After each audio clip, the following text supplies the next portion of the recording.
Salam sejahtera, utama TBS bersama saya Ruben Gomez. Dan saya Akmal Saleh. Ini antara tajuk-tajuk utama malam ini.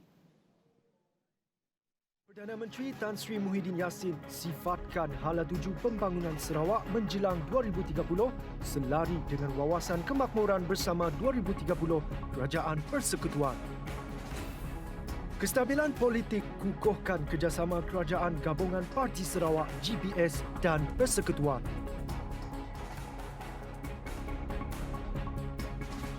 Sarawak mohon bekalan vaksin dipercepatkan terutama untuk kawasan merah.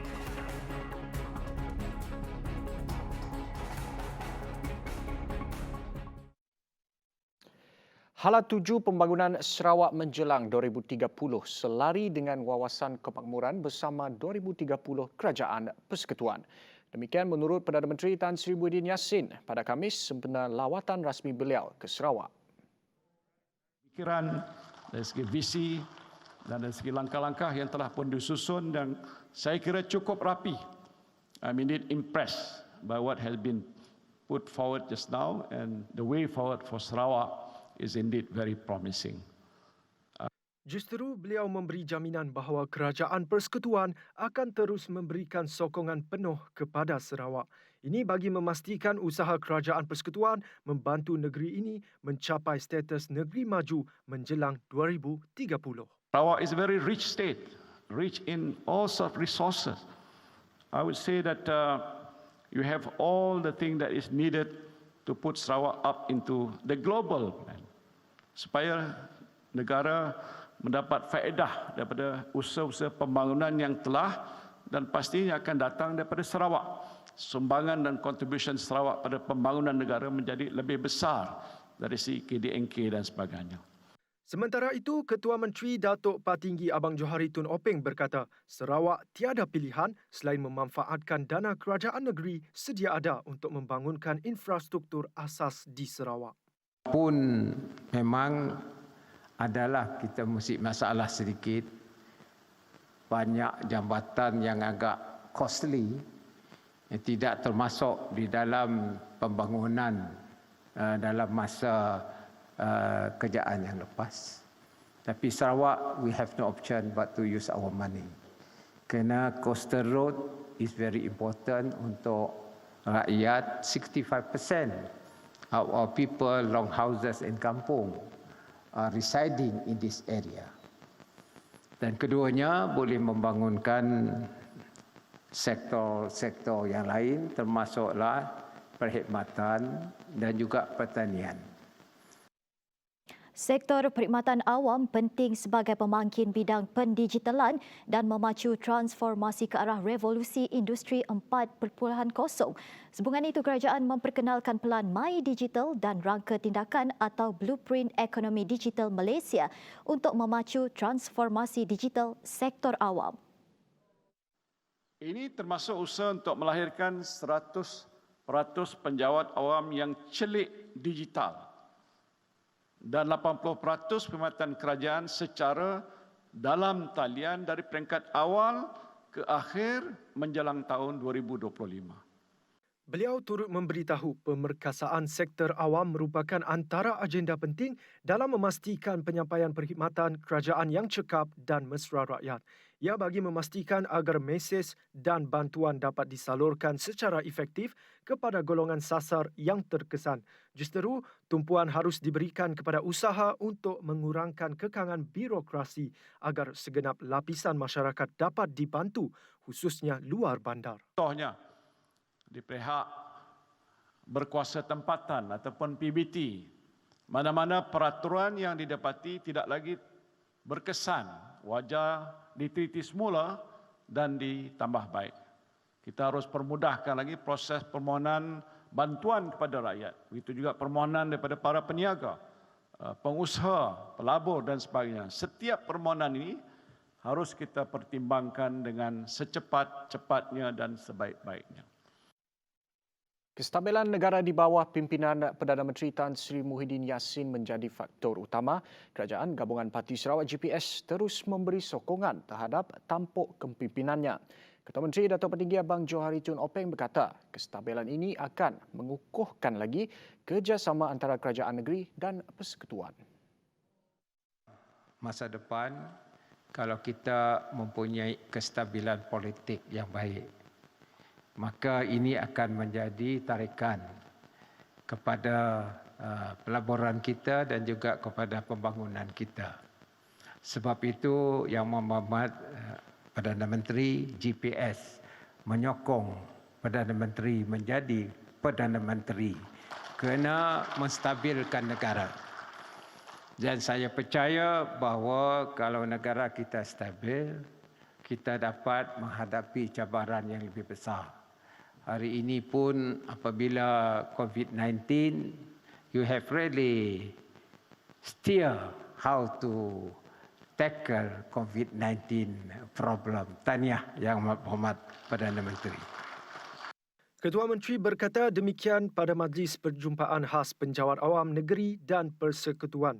Tambah Abang Johari, kerjasama di antara Kerajaan Sarawak dan Persekutuan begitu akrab termasuk hubungan di antara penjawat awam di negeri ini. GPS yang dipimpin Abang Johari dan dianggotai 4 parti tempatan yang membentuk kerajaan negeri masih kekal sebagai sekutu Perikatan Nasional PN yang dipengerusikan oleh Muhyiddin bagi membantu membentuk kerajaan persekutuan. Selain Parti Pesaka Bumiputra Bersatu PBB, parti lain dalam GPS yang ditubuhkan pada Jun 2018 itu ialah Parti Rakyat Bersatu Sarawak SUPP, Parti Rakyat Sarawak PRS dan Parti Demokratik Progresif PDP. Tuntutan Sarawak bagi mendapatkan kembali hak-haknya di bawah Perjanjian Malaysia 1963 MA63 telah menampakkan keputusan positif daripada Kerajaan Persekutuan di bawah pimpinan Perikatan Nasional PN.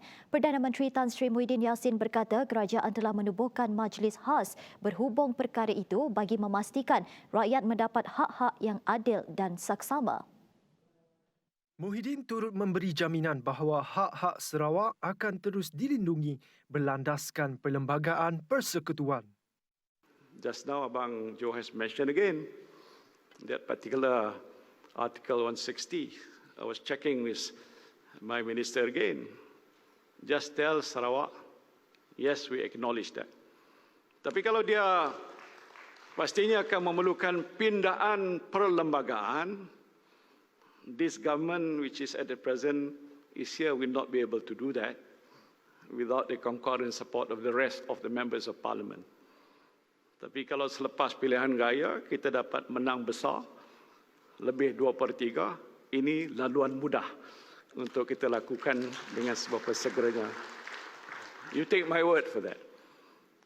Terdahulu, menerusi ucapan Ketua Menteri Sarawak Datuk Patinggi Abang Johari Tun Openg pada sesi Balai Rakyat Town Hall Wawasan Kemakmuran bersama 2030. Beliau berkata Sarawak telah mencadangkan supaya Artikel 160(2) dipindah sealiran dengan apa yang ditandatangani pada Perjanjian Malaysia 1963.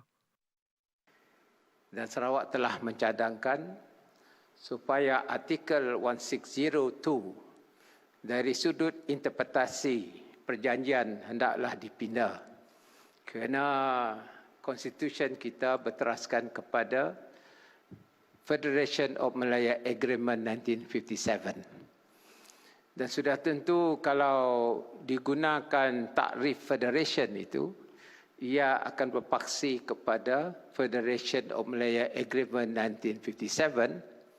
Walhal konten yang ada dalam perlembagaan ialah kedua-duanya termasuk apa yang dipersetujui dalam Malaysian Agreement 63. Jadi kalau itu dipindah, mudah-mudahanlah kita dapat tutup, insya-Allah kita dapat menyesuaikan artikel perkara 160 bracket 2 ini sealiran dengan perjanjian yang telah kita tandangani pada tahun 63.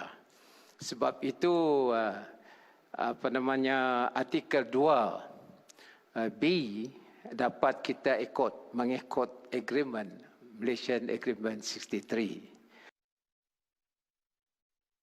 Lagu-lagu berdialek Melayu Sarawak, di manakah pergi kewujudannya di negeri kita ini?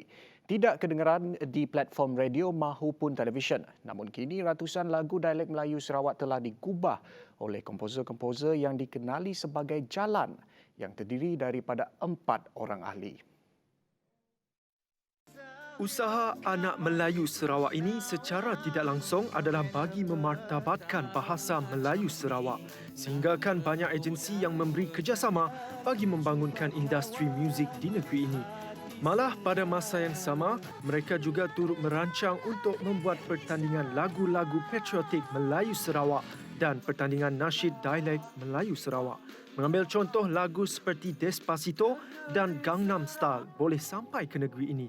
Ada di antara mereka mempersoalkan kenapa tidak lagu dialek Melayu Sarawak. Abang Nawawi ketika berucap semasa majlis penyampaian hadiah tanding berlagu dialek Melayu Sarawak pada Selasa berkata, lagu-lagu Sarawak boleh dijadikan salah satu produk pelancongan. Jadi Yang Madam, Datuk Nancy ada menyarankan lagu Melayu Sarawak boleh dijadikan produk pelancongan. Okey, produk pelancongan dan menyarankan agar usaha ini diteruskan pada masa akan datang bertujuan melahirkan banyak lagi pencipta lagu dan lirik di kalangan belia khasnya. Yang mahu lagu dialek Sarawak tu sebaris dengan lagu-lagu popular pada dekad ini. Ya, matlamatnya. Dalam pada itu, Pengerusi Persatuan Kesenian dan Warisan Melayu Kuching, Abdul Yaakob berkata bahawa jika lagu dialek Melayu Sarawak ini dipertandingkan, maka itulah yang melambangkan Sarawak. Mun kami di Semunjan, mak saya orang Gedong, saya tahu. Mun orang Semunjannya kelakar berpia. Siadanya bunyi ya. Ya orang Semunjan. Tapi bila kita pergi ke kampung, nak do je bunyi ya. Lain cerita kita kena ya, katanya. Ya kampung. Tapi bila kita pergi ke Gedong, lain lagi. Jadi, apabila kita melihat lagu tu nak dipertandingkan, bahawa ialah Sarawak. Tuklah Sarawak. Tapi sebabnya saya madah bermula daripada Ketua Menteri kita, Tok Nan kah, Tun Taib kah, apakah Abang Jo tu. Nang melantak jajak kelakar Sarawak, jeru Atuk Renan, mun Atuk Renan main, oh ha. Ya, pattern kita orang Sarawak. Dalam majlis tersebut, sebanyak 9 finalis yang begitu hebat sekali mendendangkan lagu Sarawak. Apa yang menarik lagi, bukan berbangsa Melayu juga boleh turut serta dalam pertandingan ini. Beralih ke perkembangan COVID-19. Sarawak pada Khamis mencatatkan jumlah kes pulih tertinggi dengan 434 kes. Daripada jumlah tersebut, 235 kes pulih adalah dari pusat kuarantin dan rawatan COVID-19 Semuja. Sementara itu, bagi kes baharu pula, Jawatan Kuasa Pengurusan Bencana Negeri JPBN melaporkan 238 kes baharu COVID-19 dikesan di Sarawak. Bintulu 95, Sibu 51, Miri 28, Kuching 22, Beluru 17, Julau 8, Serian 6, Maradong 4, Tatau 3, Sebauh 2, Kenawit 1 dan Seri Aman 1. Manakala 2 kes kematian baru melibatkan warga emas di Sibu dan Bintulu. Mengenai status daerah pula, daerah Beluru telah bertukar ke status merah daripada status jingga. Daerah Tatau pula telah bertukar status ke status kuning daripada status hijau. Daerah Tanjung Manis juga telah kembali ke status kuning daripada status jingga. Kerajaan Sarawak mahu pemberian vaksin COVID-19 kepada individu yang telah mendaftar di negeri ini dipercepatkan, terutama di kawasan berstatus merah. Timbalan Ketua Menteri Dato' Amar Douglas Ugambas berkata perkara itu dimaklumkan kepada Perdana Menteri Tan Sri Muhyiddin Yassin ketika lawatan ke pusat pemberian vaksin daerah Kuching di Stadium Perpaduan pada Khamis. That we should accelerate the vaccination of the red area in Sarawak. And we have conveyed to him the number of vaccine that is needed, especially in the district yang merah sekarang. So in principle, he has agreed. But then again, depending on the supply of the vaccination yang datang dari luar negara. Sarawak katanya telah bersedia sepenuhnya dengan program vaksinasi ini, di mana setakat ini seramai 1.2 juta atau 66.7% rakyat Sarawak telah mendaftar. Jadi kita merayu kepada Yang Maha Berhormat tadi supaya Kuala Lumpur mempercepatkan lagi pembekalan vaksin. And we are ready all over the state. And we can show he was very happy with our facilities just now, the number of vaccinators, as well as the smoothness of the processes. And I'm happy that we able to convey that message to him. Mengenai cadangan kerajaan negeri untuk membeli bekalan vaksin sendiri, Ugah berkata, perkara ini diteruskan tetapi bergantung kepada bekalan. Pada masa ini, Kerajaan Persekutuan yakin bahawa bekalan vaksin adalah mencukupi untuk semua rakyat Malaysia. Fasa kedua program vaksinasi Sarawak akan bermula 19 April ini. Untuk itu, rakyat Sarawak diingatkan terus mematuhi prosedur operasi standard SOP yang ditetapkan. Menteri Kerajaan Tempatan dan Perumahan Datuk Dr. Sim Koo Hian berkata rakyat Sarawak harus sentiasa berwaspada dan biasa dengan norma baharu sehingga sekurang-kurangnya 70% rakyat divaksin. Sesiapa sahaja boleh dijangkiti virus COVID-19 walaupun selepas menerima suntikan vaksin. Namun tanpa vaksin, kadar untuk dijangkiti dan risiko kematian adalah tinggi. Semua pihak harus memainkan peranan masing-masing dalam usaha mengekang penularan wabak ini. Malaysia akan menerima bekalan 3.5 juta dos vaksin COVID-19 jenis CanSino dari China secara berperingkat bermula April ini. Perolehan vaksin itu dibuat dalam dua kategori, iaitu produk siap sebanyak 500,000 dos. Selebihnya penghantaran secara pukal untuk diisi dan dibungkuskan oleh syarikat tempatan Solutions Biologic Sendirian Berhad Solbio.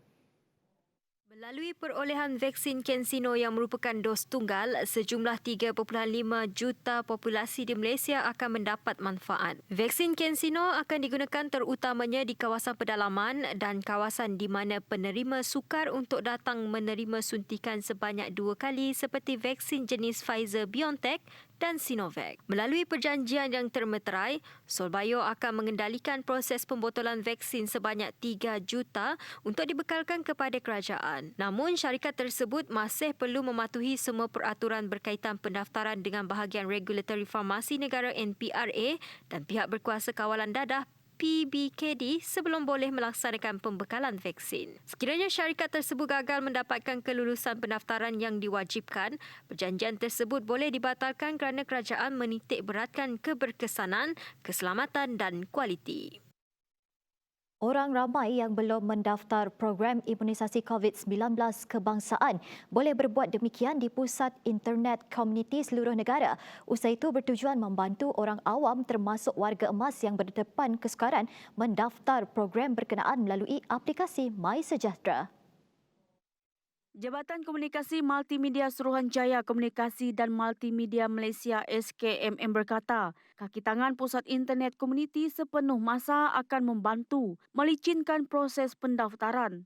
Terdapat juga paparan poster di Pusat Internet Komuniti mengenai pendaftaran vaksin COVID-19 melalui MySejahtera bagi memaklumkan orang awam. Menerusi usaha itu diharap dapat membantu meningkatkan tahap kesedaran dalam kalangan rakyat mengenai pentingnya proses vaksinasi dalam membantu kerajaan memerangi pandemik COVID-19.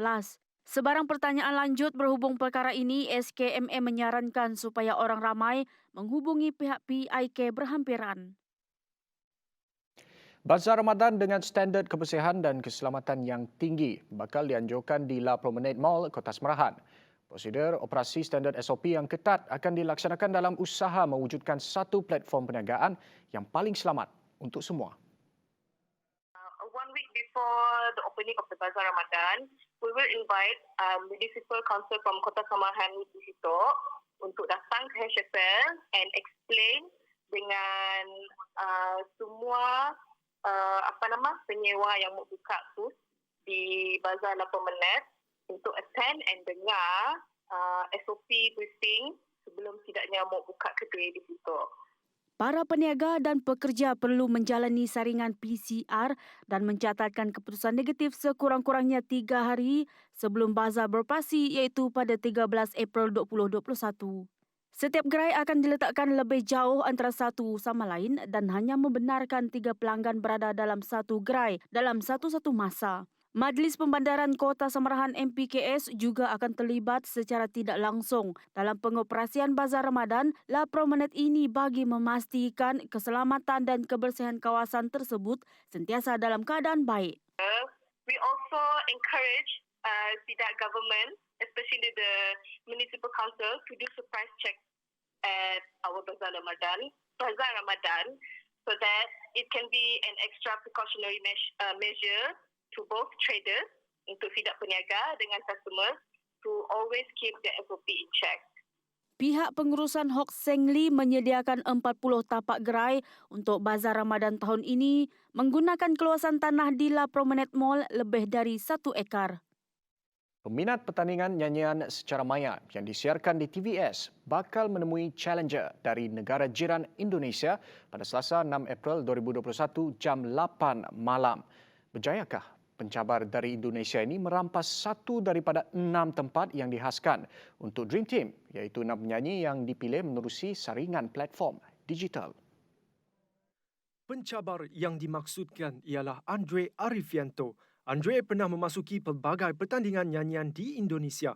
Beliau yang berasal dari Atambua, Nusa Tenggara Timur mempunyai pengikut yang ramai di media sosial. Video cover lagu penyanyi popular Malaysia Datuk Seri Siti Nurhaliza oleh Andre mendapat tontonan ramai. Lagu Siti Nurhaliza, Purnama Merindu yang didendangkan oleh Andre mendapat 2.5 juta tontonan. Aku merindu pada yang kasih. Nirmala, 2.3 juta tontonan. Sesungguhnya berkasihlah di antara manusia. Wajah Kekasih ditonton 2.5 juta.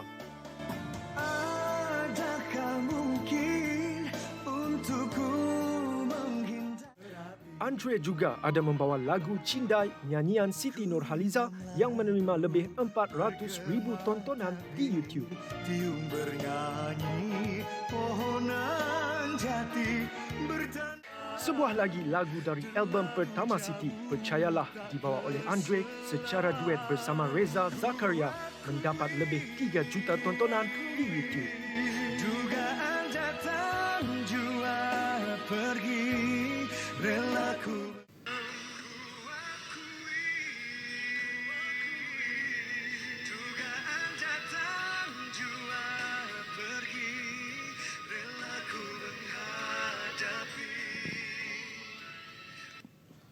Wow, kok bisa suara dia kering banget sih? Enggak jelek gitu.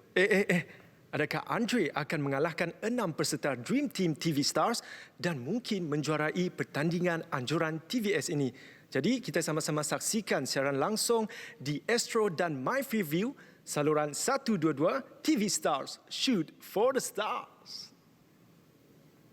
Rancangan ini juga boleh ditonton oleh peminat Andre di Indonesia dan serata dunia di Facebook TV Stars dan YouTube TV Stars Daily.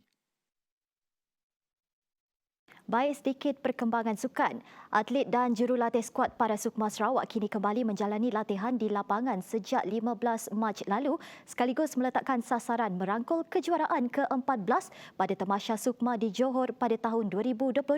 Menteri Kebajikan Kesejahteraan Komuniti Wanita Keluarga dan Pembangunan Kanak-kanak, Datuk Seri Fatimah Abdullah berkata, mereka menjalani program latihan mengikut jadual yang telah dirancang. Sasaran kita ini telah saya maklumkan sebelum ini. Kita ingin menjadi Johan kali untuk para Sukma kali ke-14. Dan dengan sasaran 60 emas, silver 45, bronze 30. Dan ada satu kategori lagi iaitu untuk atlet kita yang pekak di bawah SOKMA, kita mensasarkan agar mereka ini dari segi pencapaian meningkat daripada sebelum ini, jadi lebih baik daripada kedudukan tempat ketiga lah. Kalau dulu mereka dapat tempat ketiga, kali ini kita sasarkan supaya mereka mendapat tempat yang lebih baik dengan iaitu 6 sasaran kita 6 gold medal. Sarawak akan mengambil bahagian dalam 10 acara sukan iaitu memanah, olahraga, bokia, catur, bowling padang, angkat berat, pingpong, bowling 10 pin dan renang. Seramai 165 atlet menjalani latihan di Kompleks Belia dan Sukan Negeri.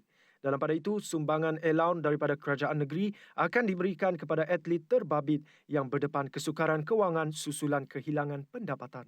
Jadi kita telah melihat iaitu dari aspek tersebut, dari aspek kebajikan, maka allowance kita beri kepada mereka ini dan menggunakan garis panduan garis panduan honorarium atlet ikut kategori mereka. OKU elite ada 18 orang, jadi satu bulan kita beri RM1,500. Thank you. Kemudian atlet OKU pelapis A 27 orang, 800 sebulan. Honorarium atlet OKU pelapis B 23 orang, 700 sebulan. Dan OKU pelapis C ada 19 orang, RM600 sebulan. Dan atlet OKU yang baru 400 sebulan. Jadi 165 semuanya. Ini adalah untuk membantu terutama atlet kita ni yang bekerja sebagai pekerja harian dan mereka hilanglah pendapatan apabila mereka datang untuk mereka meninggal stesen masing-masing dan datang untuk latihan. Sementara itu, jurulatih atlet para renang Julius Jaranding berkata, persiapan awal dibuat bagi meningkatkan kemahiran dan mampamerkan prestasi terbaik masing-masing. Persiapan untuk atlet renang sekarang ni kita dah mula training semenjak daripada PKP yang lepas daripada 15 bulan Mac itu sampai sekarang ni. Jadi kita masih kira cari kestabilan semula lah. Pas sebelum ni dah lama off, kita cari lagi stamina yang dah hilang, momentum yang lepas tu.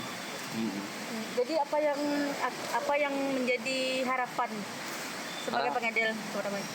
Sebagai jurulatih, kita harapkan atlet kita akan capai apa yang kita target lah untuk sekan yang akan datang lah.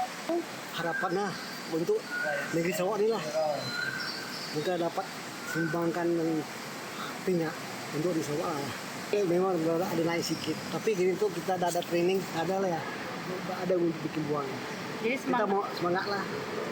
Saya target at least 3 emas lah dalam sukan padang olahraga. Sekian sahaja utama untuk malam ini. Saya Ruben Gomez. Dan saya Akmal Saleh. Salam hormat dan selamat malam.